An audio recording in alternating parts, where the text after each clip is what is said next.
Have you ever seen a 404 error code and wondered what it means? In today's video, we're going to decode all these codes for you. Welcome to the Hack the Hacker YouTube channel, where we decode the world of IT one byte at a time. We're taking a deep into the fascinating sphere of HTTP response codes. But before we forge ahead, it's important to understand what HTTP, or Hypertext Transfer Protocol, really is. It's the internet's language, the system that makes communication possible between your device, be it or smartphone, and a server located anywhere in the world. HTTP response codes serve a critical function in this process. They're similar to digital traffic signals, directing the flow of data and US updates about the status of our requests. They indicate whether a page has loaded correctly, if there's an error, or if a page relocated. Now that we've set the stage, let's explore the world of HTTP response codes. The first category of HTTP response codes falls under the 1XX series and is known as informational responses. These codes indicate that the request received is continuing. Starting off, we have the 100 continue. This signifies that everything so far is okay, and the client should continue with the request. Next up, the 101 switching protocols. This means that the requester has asked the server to switch protocols and the server is acknowledging that it will do so. Then we have the 102 processing code. This is a code that's less commonly seen. It's used to tell the client that the server has received the request and is processing it but hasn't created a response yet. These codes, while not as commonly used as others, are the foundation of HTTP responses, setting the stage for the communication between the client and the server. That wraps up the 1XX series. Now, let's move on to the 2XX series. Welcome back. We're diving straight into the 2XX series of HTTP response codes denoting successful requests. Let's navigate these codes together.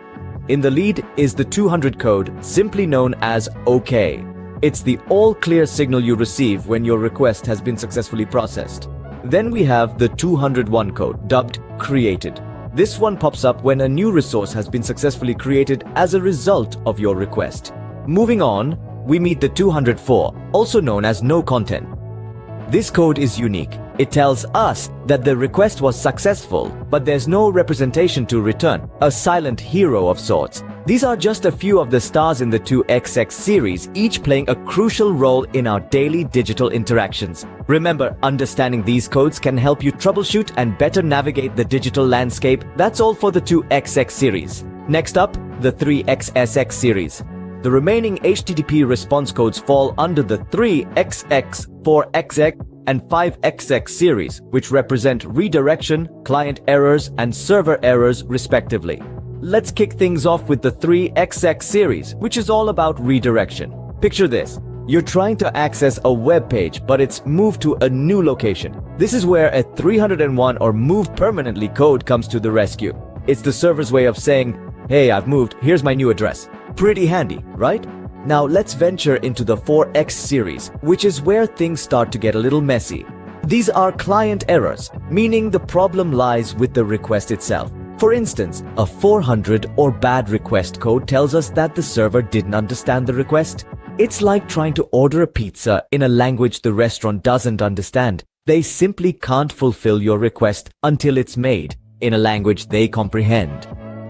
Last but certainly not least, we have the 5XX series representing server errors. These are the it's not you, it's me of HTTP response codes. When you see a 500 or internal server error, it means something has gone wrong on the server's end. It's like walking into a restaurant only to find that the oven has broken down. You can't get your pizza, but it's not because of anything you did. And that's just the tip of the iceberg. There are many more HTTP response codes within these series, each with its own specific meaning and use case. But hopefully, this gives you a good starting point in understanding how they function. And that concludes our overview of HTTP response codes. Remember, these codes are crucial for understanding how our requests are handled by the server. So there you have it, a comprehensive look at HTTP response codes. These codes are integral to the way we interact with the internet, shaping our user experiences and troubleshooting processes. By understanding them, we can better navigate the digital world and even enhance its functionality. I encourage you to delve deeper. Discover how these codes are applied in real-world scenarios.